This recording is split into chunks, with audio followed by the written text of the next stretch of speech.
Pessoal, bom dia. Vamos para mais uma videoaula aqui na nossa turma do terceiro ano. Nós estamos na videoaula de número 18 e hoje, primeiramente fazer um lembrete, a partir das 13h30 até as 19 horas, estará sendo aplicado na plataforma Plural a nossa segunda atividade avaliativa referente a esse bimestre, envolvendo todos os conteúdos de Química Orgânica trabalhados até o presente momento. Ok, pessoal? Então, bora lá para a continuação aqui das nossas dúvidas, Na aula anterior, no vídeo anterior, vídeo 17, nós comentamos as dúvidas das aulas 11 e 12. E hoje vai ficar um pouquinho mais longo o vídeo, já estou avisando, Mas eu vou tirar logo as dúvidas da 13, 14, 15 e 16.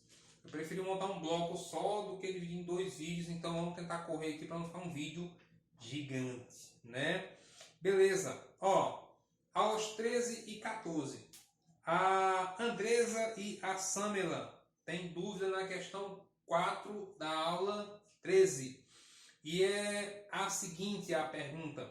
Álcool e enol apresentam OH ligado respectivamente a. Aí tem as alternativas aqui envolvendo hidridização de carbono.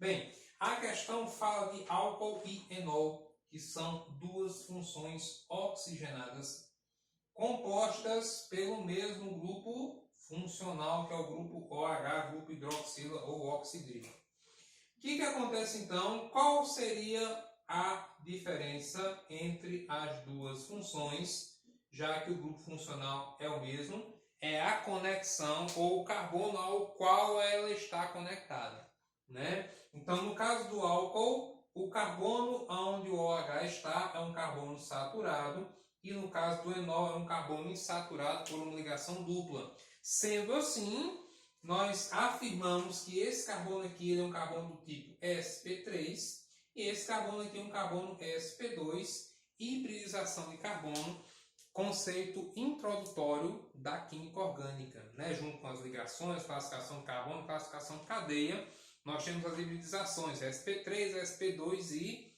sp, certo? Qualquer coisa, se tiver mais alguma dúvida, pode procurar no teu livro ou em outras videoaulas. Acho que provavelmente eu já devo ter explicado isso com mais detalhes. Então, no caso aqui, álcool e enol, sp3 e sp2, respectivamente, alternativa letra D. Beleza? Tranquilo? Vamos para a próxima.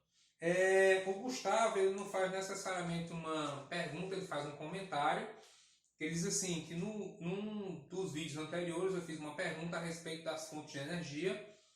E aí eu tive um feedback do pessoal, do Gustavo e de outras pessoas. E nós vamos gravar em breve um vídeo falando sobre fontes de energia, certo? Mas vamos seguindo. A próxima dúvida é da Eduarda, na atividade número 14, ela pede a segunda questão, Então, bora lá. Atividade 14, segunda questão. Beleza. A pergunta é a seguinte. Veículos movidos a álcool utilizam como combustível o álcool hidratado, mistura de etanol com pequena porcentagem de água. Veículos movidos somente a gasolina usam gasolina misturado com a quantidade de álcool anidro, somente etanol, cuja proporção é regulada por lei. O álcool anidro é obtido retirando-se os resíduos de água do álcool hidratado. Para tal, deve-se escolher um reagente secante adequado de modo a evitar reações químicas perigosas e indesejáveis. A cal virgem é o agente secante que atua formando o composto insolúvel CaOH2, conhecido como cal hidratada. De acordo com as informações acima, é correto afirmar que. Então ele traz no texto uma explicação de como que se obtém o álcool anidro presente na composição da gasolina, já que o etanol, utilizado como combustível, tem uma pequena porcentagem de água, certo? Então, vamos para as alternativas. Parêntese aqui, ele explica no final da questão que um dos componentes utilizados para isso é o cal virgem, a cal virgem, que é CaO, que quando vai entrar no sistema vai formar um composto insolúvel, que é o CaOH2 ou hidróxido de cálcio. Pois bem, aí vamos para as alternativas. Letra A. O álcool hidratado constitui uma mistura heterogênea de etanol e água? Não, falso. Álcool e água não formam uma mistura heterogênea, formam uma mistura homogênea. Não dá para distinguir uma fase da outra, o conceito básico lá do primeiro ano de misturas. Beleza? A segunda alternativa diz: etanol e CaO reagem formando CaOH2. Olha, pessoal, eu costumo dizer que quando você está fazendo uma prova de vestibular, uma prova de concurso, você tem que ser aquele aluno que joga junto com a questão. Você não joga contra a questão. Então, se eu pego um item desse, meu Deus, eu vou fazer o que agora? Como é que eu vou saber se reage ou não? Para pensar. O cal virgem, ou a cal virgem, né? Ela é adicionada ao sistema para retirar quem do sistema? É para retirar o etanol? Não. É para retirar a água.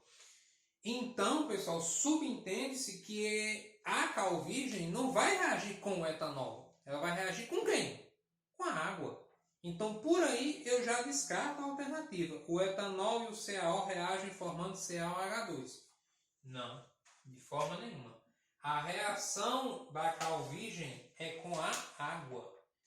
Tanto é que a própria questão diz que é o agente, o que é o agente secante. Então a cal virgem vai reagir com a água. E aí sim, dessa reação surge o CaOH2, né? Também mencionado na questão e deixando bem claro que é um composto insolúvel, não vai se dissolver. Beleza? Tranquilo. Parênteses aqui, dica para você, aluno do terceiro ano. Esse processo aqui, ó, cal virgem mais água formando hidróxido de cálcio, também é chamado de calagem. É uma das opções para se efetuar a correção do solo ácido. Quando se tem um solo em processo de acidificação, o pessoal, né, da agronomia, né, ligado à agricultura, costuma colocar cal virgem no solo para neutralizar essa acidez, considerando que esse carinha aqui, ó, o hidróxido de cálcio, é uma base. Tranquilo? Vamos para o próximo item. Álcool e água não podem ser separados completamente por destilação simples por formarem mistura azeotrópica. Item muito bacana. Essa questão, no geral, ela é muito boa. Muito bem elaborada a questão. Olha, bem, para começo de conversa, álcool e água formam mistura homogênea. Certo? Como nós dissemos lá na primeira letra, na letra A. Agora fica a pergunta. Esse item está correto dizendo que eles não podem ser separados completamente por destilação simples? Galera, é o seguinte, veja. Lá no primeiro ano, inclusive, né, lembrando aqui uma outra coisa, eu vou lembrando das coisas no meio da aula e vai assim mesmo, vocês sabem como é que funcionam as coisas. A galera aí do terceiro ano, junto com a playlist do terceiro ano no canal, tem playlist do primeiro e tem playlist do segundo ano, com conteúdos de primeiro e segundo ano. Então assim, se vocês quiserem, né, dar uma revisada em conteúdos anteriores, por exemplo, destilação simples, é um processo de separação de misturas. Tem um vídeo na playlist do primeiro ano falando de processo de separação de misturas. Então se você quiser ir dar uma olhada lá, de repente para revisar, eu recomendo. Tá bom? Então está disponível para vocês. Tá no mesmo canal, é só você procurar a playlist do primeiro ano que você vai encontrar lá processo de separação de misturas. Então o que acontece? A destilação simples é um processo indicado para misturas homogêneas. Ponto. Então, tecnicamente, ela deveria funcionar, já que água e etanol, né, formam uma mistura homogênea. Só que tem um problema. O nome simples. Porque quando eu faço uma destilação simples, o que consiste a destilação? Você esquenta a mistura, alguma coisa vai evaporar primeiro, vai entrar no tubo condensador, que como o nome já diz, vai pegar esses vapores e vai condensar, para ser coletado depois. Só que o que é que acontece? Como só tem uma saída, por isso o nome destilação simples, essas substâncias que estão aqui no sistema, elas não podem ter o quê? Pontos de ebulição parecidos. Por quê? Porque senão, quando a temperatura for subindo, as duas vão evaporar ao mesmo tempo. Então, por exemplo, a destilação simples ela é ótima, ela é excelente para separar, por exemplo, a água e o sal. Por quê? Porque o sal, no caso o cloreto de sódio, tem um ponto de ebulição muito maior do que a água. Então a água vai evaporar todinha e o sal vai ficar lá no cantinho dele, tranquilo. Já na mistura de água com etanol, isso não dá muito certo. A princípio, sim, funciona. Mas vai chegar um ponto em que eles vão começar a se misturar de novo. Por quê? Porque o ponto de ebulição do álcool, do etanol, é aproximadamente 78 graus Celsius. Isso a um atm de pressão. E a água também a um atm de pressão tem um ponto de ebulição de 100 graus. Então perceba que um é 78 e o outro é 100. Então é muito perto um do outro aqui. Então quando começar a temperatura subir qualquer coisa, a água também vai começar a evaporar. Então do meu sistema não vai sair só o etanol, vai sair etanol e água. Então a destilação simples não é uma boa ideia. Qual seria uma opção? A destilação fracionada, utilizada no petróleo. Por quê? Porque você tem várias estações de temperatura, com várias saídas, podendo obter vários produtos simultaneamente. Aí você pode colocar. E aí vem a questão do termo mistura azeotrópica, que seria o quê? É uma mistura na qual as substâncias têm os pontos de ebulição muito próximos um do outro, fazendo com que, durante o aquecimento, seus pontos de ebulição vão subindo simultaneamente.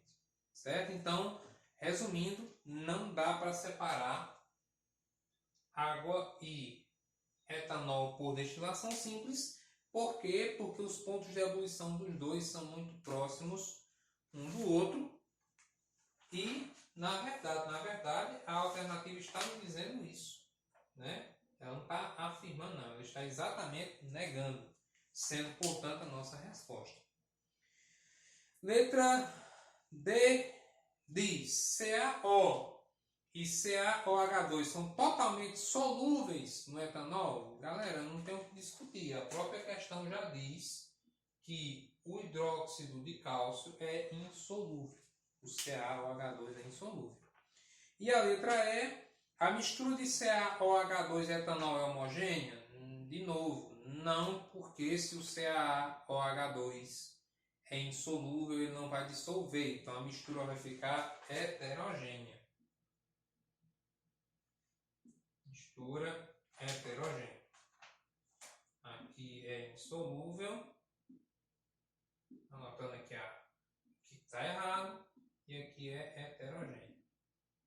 Certo? Então tá aí a questão. Como eu disse, uma excelente questão. Bem contextualizada. Bem variada. E pega um gancho que a gente já vem comentando com vocês, de que química orgânica se comunica muito com outros conteúdos. Veja, essa questão aqui não cobrou basicamente nada de nomenclatura. Eu precisaria ter o quê? Conhecimento de primeiro ano. E aí, terceiro ano, preste atenção. Isso é para estar na bagagem de vocês. Processo de separação, solubilidade, etc. Coisa e tal. Tá bom? Aí, logo abaixo da pergunta da Eduarda, que foi essa, a Isabela pergunta: como é que eu sei que um composto é solúvel em água só pela fórmula? E também faz uma outra pergunta: o que é carbono quiral? Vamos por partes. Isabela, é o seguinte: a solubilidade de uma substância em outra depende de diversas propriedades. Entre elas, nós destacamos uma chamada de polaridade. Parêntese, conteúdo também do primeiro ano. Então, assim, quando você analisa a polaridade de uma substância, você pode prever se ela vai ser solúvel ou não, utilizando para tal a regra da semelhança, que diz o quê? Semelhante dissolve semelhante. Então, por essa regrinha, nós aplicamos então o seguinte padrão. Se eu pegar, porque dentro da polaridade, quando nós analisamos a polaridade de uma substância, nós temos duas opções. Ou a substância vai ser polar, ou a substância vai ser apolar. Certo? Vamos botar aqui. Apolar. Então, o que é que diz a regra de solubilidade? Que se você pegar substâncias de mesma polaridade, elas vão se dissolver. Então, se eu pegar polar com polar, o que é que vai acontecer? Elas vão se dissolver, tipo água e sal. Se eu pegar duas substâncias apolares, ou seja, apolar com apolar, o que é que vai acontecer? Também vai se dissolver, tipo óleo e gasolina. As duas são apolares, as duas se misturam, certo? Agora, se eu pegar uma substância que é polar e juntar com a substância que é apolar, o que é que vai acontecer? Não vai rolar. Uma não vai dissolver na outra. Então, essa é a regra básica. Aí a sua pergunta como sei que um composto é solúvel em água só pela fórmula? Bem, a água, H2O, possui uma geometria, também conteúdo de primeiro ano. Tudo isso aqui basicamente é conteúdo de primeiro ano. Possui uma geometria chamada de angular. Em virtude disto, quando nós analisamos a polaridade da água, eu vou perceber que ela é uma molécula polar. Ou seja, a água vai conseguir se dissolver ou dissolver toda e qualquer substância que for semelhante a ela. Então, por exemplo, água e álcool se dissolvem. Então, se a água é polar, é porque o álcool também é polar. Água e sal. A água é polar, então significa que o sal é polar. Água e óleo se misturam? Não. Se não se misturam, eu sei que a água é polar. Então o óleo é o quê? É apolar. E por aí vai. Se ela se misturar com a água é porque ela é polar.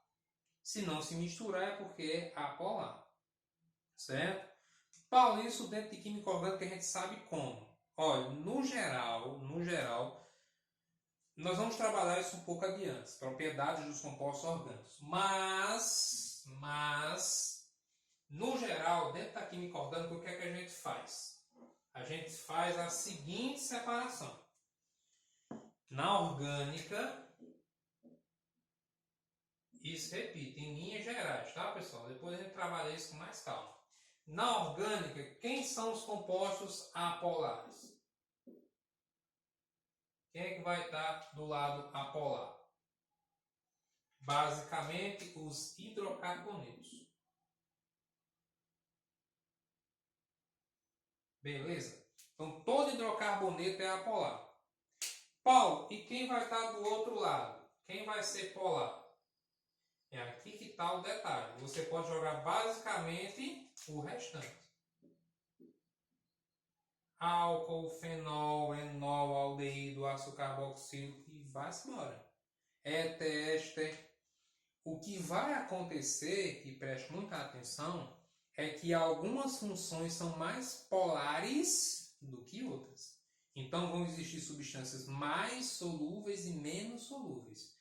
Mas no geral, essa divisão aqui funciona muito bem. Tranquilo? Então eu espero ter respondido a sua pergunta, né, de como que eu sei que um composto é solúvel em água só pela fórmula. Eu tenho que observar se ele é polar. Se ele for polar, ele se dissolve em água. Certo? Se não for polar, não vai se dissolver. A outra pergunta que você faz, Isabela, é que é um carbono quiral. Muito bem. Carbono quiral ou assimétrico, né? Um outro conteúdo também um pouquinho, esse aqui está um pouquinho mais distante da gente, que é isomeria. Mas dá para responder aqui a sua dúvida sim. Existe uma isomeria chamada isomeria óptica. né? Na qual nós trabalhamos o conceito de carbono quiral. Mas, repito, dá para trabalhar aqui e deixar clara a sua dúvida. O que é um carbono quiral? Carbono quiral, ou também chamado de carbono assimétrico, como eu acabei de mencionar, vai ser aquele carbono no qual eu vou encontrar a seguinte circunstância. Primeira coisa, ele tem que ser um carbono saturado. O que é um carbono saturado? É um carbono que só faz ligação simples. Então, ó, Paulo, então quer dizer que se um carbono fizer uma única ligação dupla, ele já não pode ser quiral. Para ser quiral, ele tem que fazer apenas ligações simples. Então, tem que ser 4 ligações simples. O próximo passo é o seguinte: além de fazer só ligação simples, essas ligações devem ser feitas com 4 grupos completamente diferentes um dos outros. Então, ó, no caso aqui do meu carbono fictício, ele deve estar conectado a 4 coisas diferentes. Isso é o que nós chamamos de carbono quiral. É um carbono que faz 4 ligações simples e que essas 4 coisas às quais ele está ligado são 4 coisas diferentes. Paulo, um exemplo. Vamos lá. Vamos dizer que aqui fosse.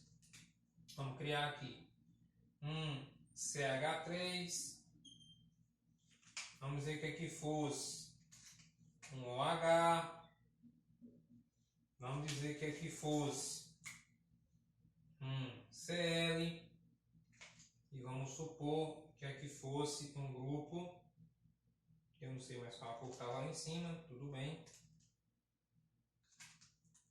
Um grupo NH2. Então perceba que esse carbono ele está ligado a 4 coisas diferentes. Aí você pode me perguntar, Paulo, e esse carbonozinho aqui do lado, ele também não seria quiral? Não. Sabe por quê? Porque apesar dele fazer,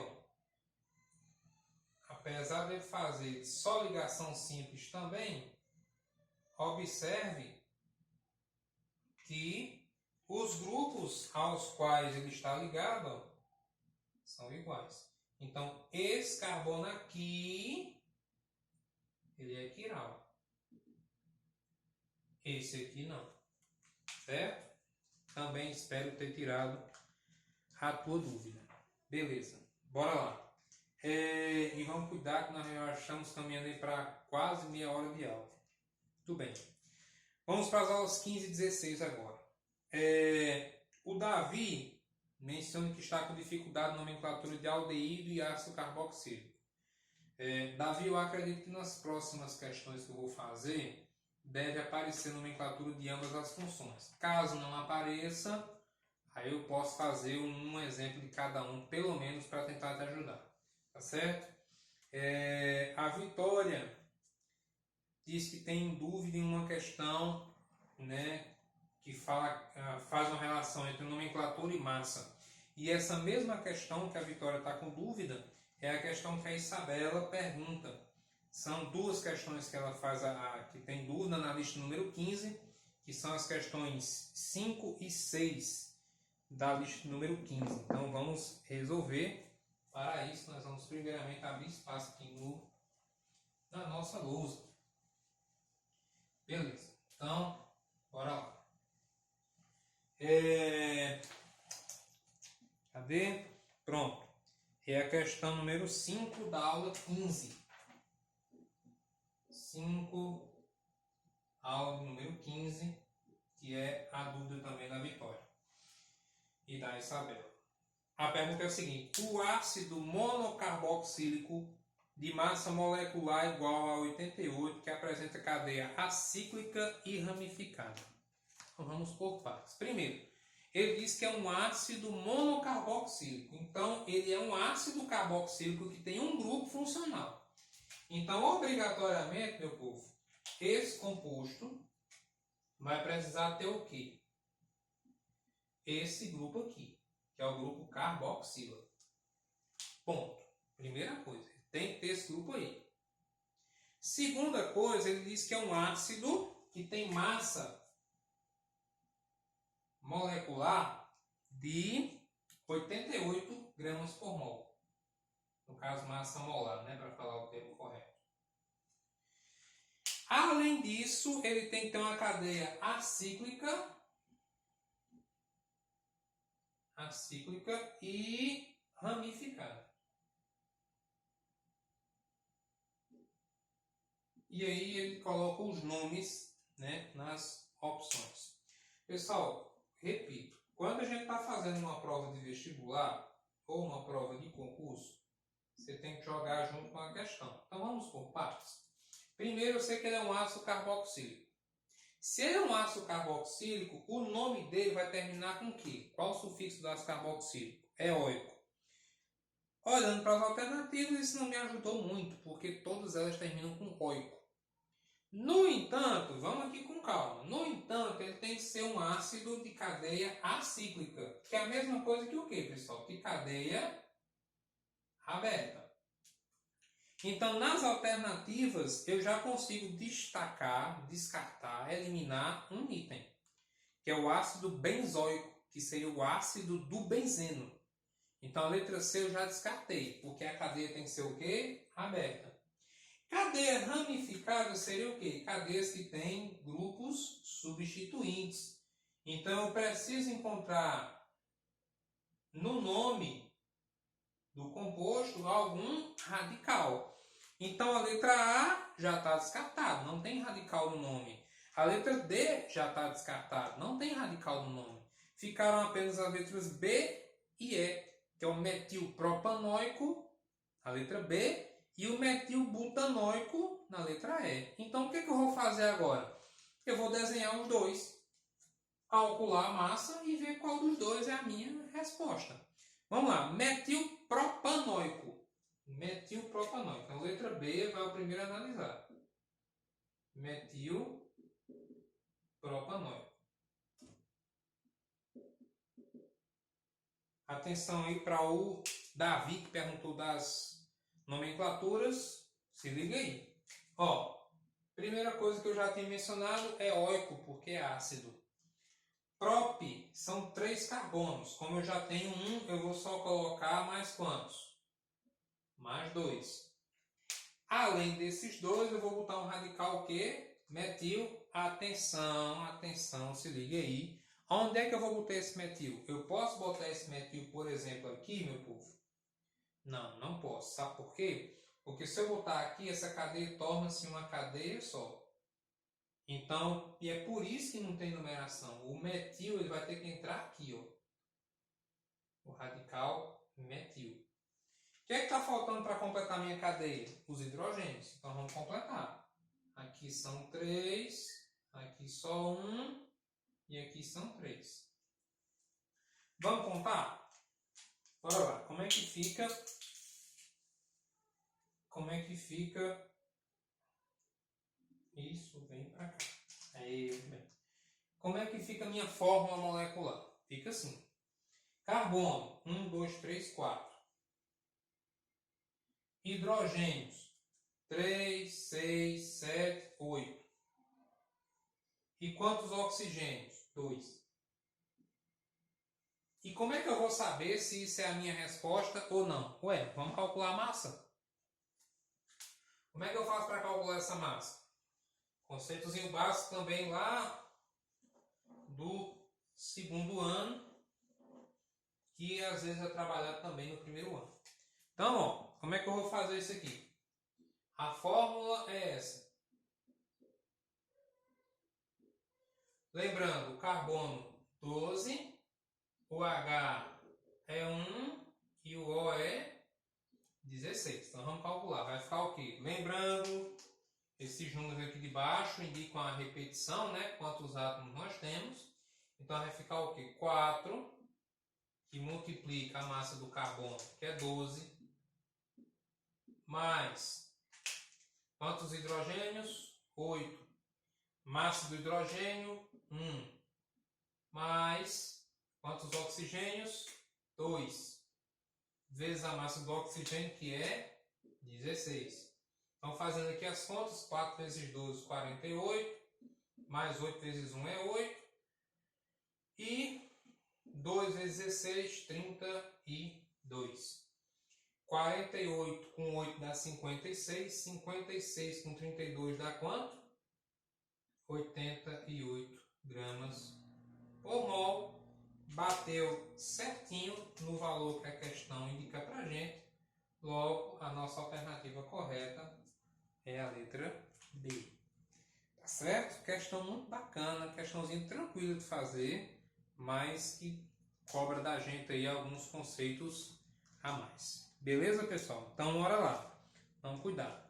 A próxima questão é a seguinte, é a questão número 6 também de Isabela. Sobre o ácido 3-fenilpropanoico, julgue os itens abaixo. Então, é da mesma lista, né, número 15. E o ácido é o que? O 3-fenilpropanoico. 3-fenilpropanoico. Aí tem as alternativas para a gente analisar. Bem, semelhante à questão anterior, se é propanoico, ó, 1, 2, 3, com o grupo do ácido, né?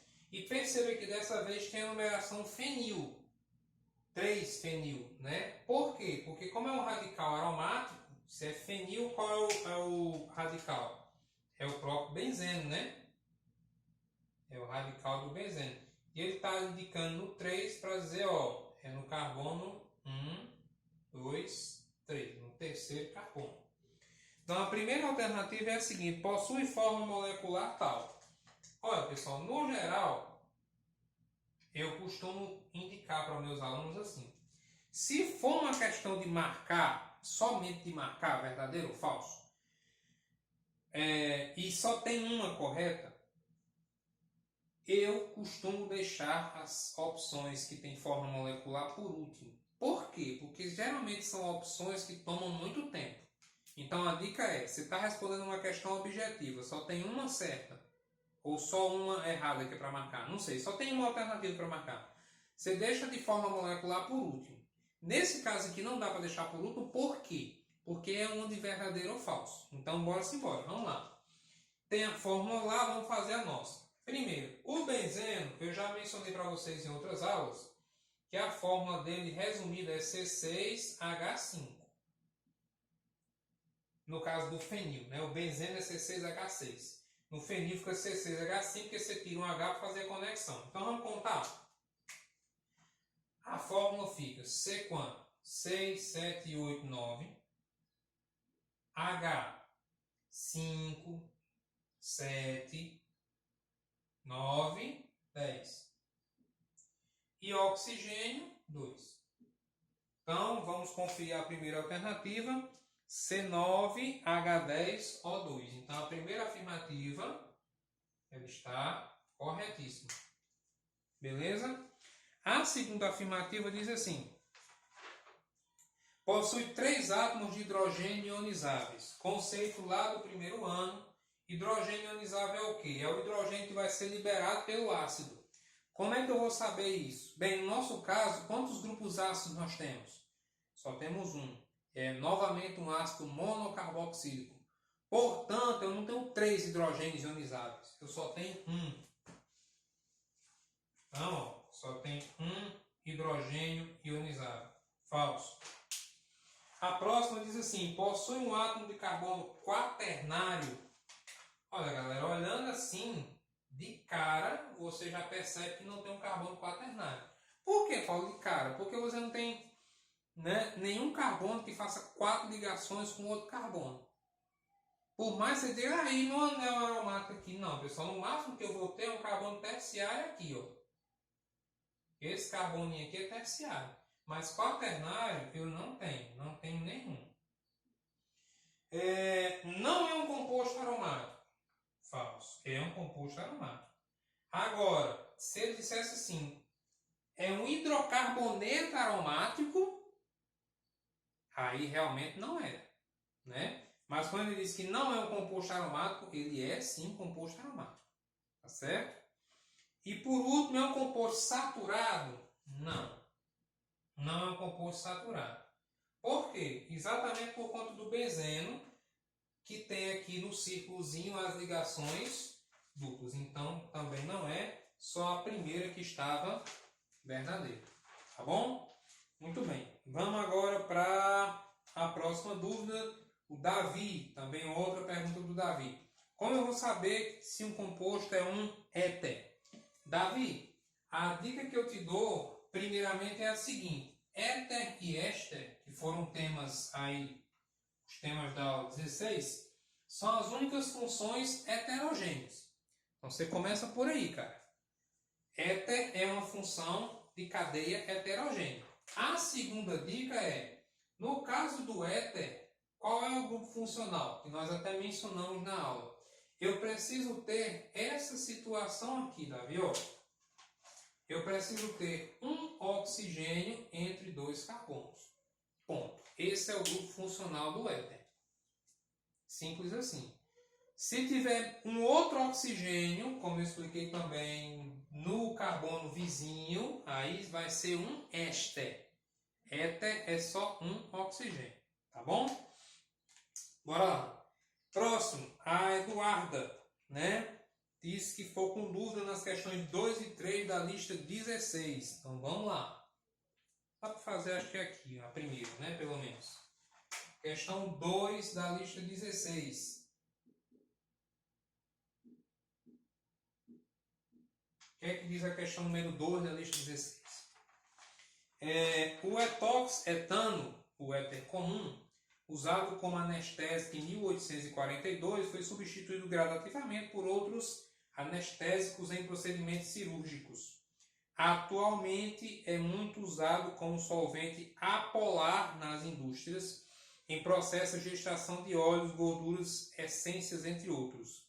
A estrutura do éter comum que explica o uso atual mencionado no texto ele disse no texto que o éter comum é quem? É o etox etano. Então, ó, primeira coisa, respondendo mais uma vez aí a Davi. Ó, Davi, se é um éter, oxigênio aqui no meio. Como é que nós dissemos lá na aula? Que a nomenclatura dos ésteres e dos éteres era bem diferente porque a cadeia fica quebrada. No caso do éter, o nome vai ficar dividido em dois. Um vai receber o sufixo ox e o outro você faz o nome normal do hidrocarboneto. Então, pessoal, o que é que acontece? Aqui, ó, do lado de cá, o que é que eu vou botar? Quantos carbonos? Então, eu vou botar, ó, 2. E do outro lado, quantos carbonos nós vamos botar? Também 2. Pronto. Bota os hidrogênios para completar as ligações. E acabou a questão. Ele pergunta a estrutura. Vamos só identificar qual é a estrutura que bate aqui. Resposta, letra B. Então, ó, repito qual o detalhe aqui, que nem é tão complicado na questão, é a identificação do nome, ó. Etox como sendo um éter. Tranquilo? Beleza? Resolvida a questão. Vamos para a próxima, que é a questão de número 3. A questão de número 3 diz o seguinte.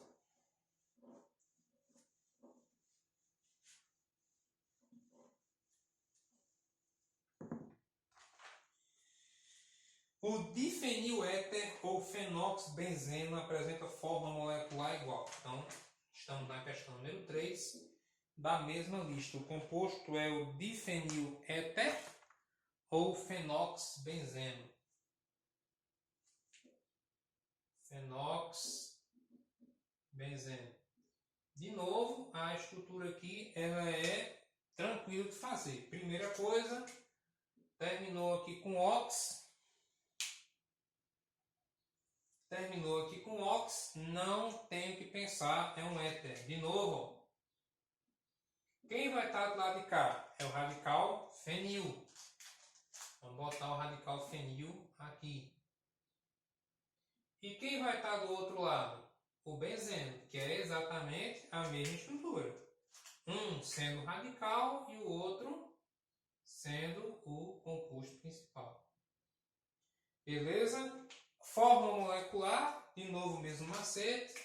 Essa estrutura aqui, ó, C6H5. E do outro lado é quem? É a mesma coisa.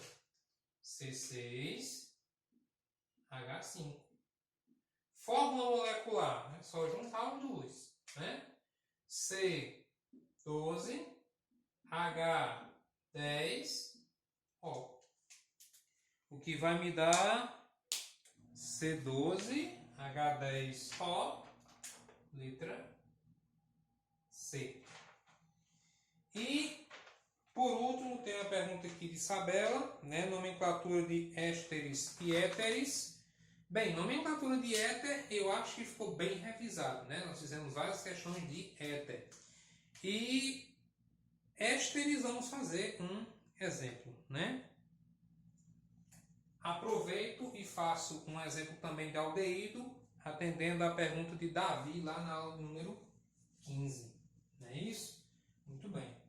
Já aqui ácido carboxílico, que ele solicitou também, nós já fizemos outros exemplos, né? Então vamos rapidinho aqui fazer mais um exemplo de aldeído e um exemplo de éster para o Davi e para a Isabela. Ó, não? Vamos lá.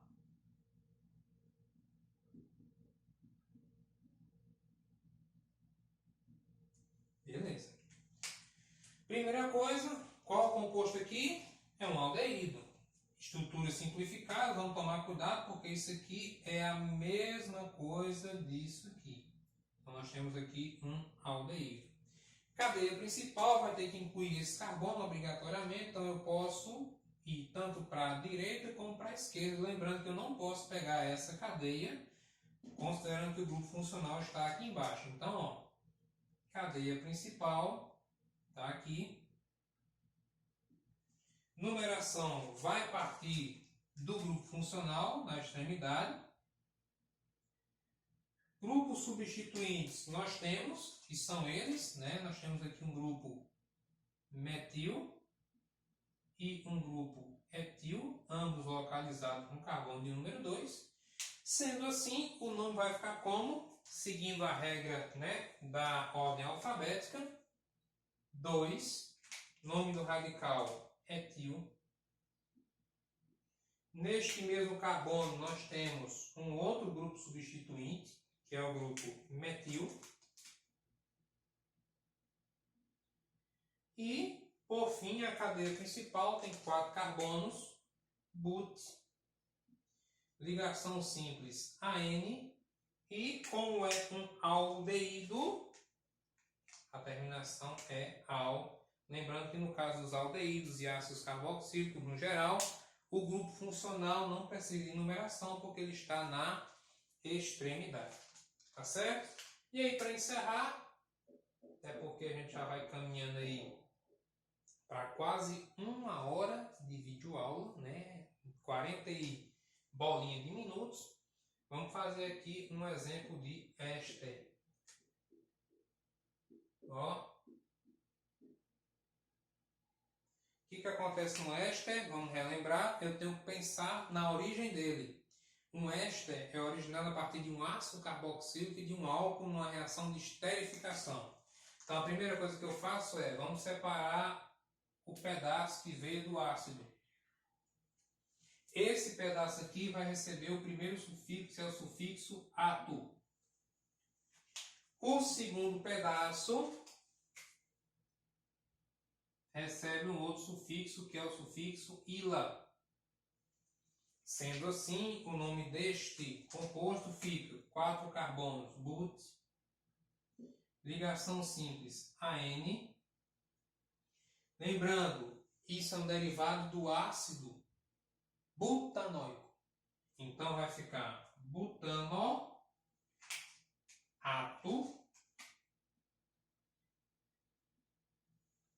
Bota a preposiçãozinha aqui, né, para conectar os dois nomes, de 3 carbonos. 3 carbonos próprios.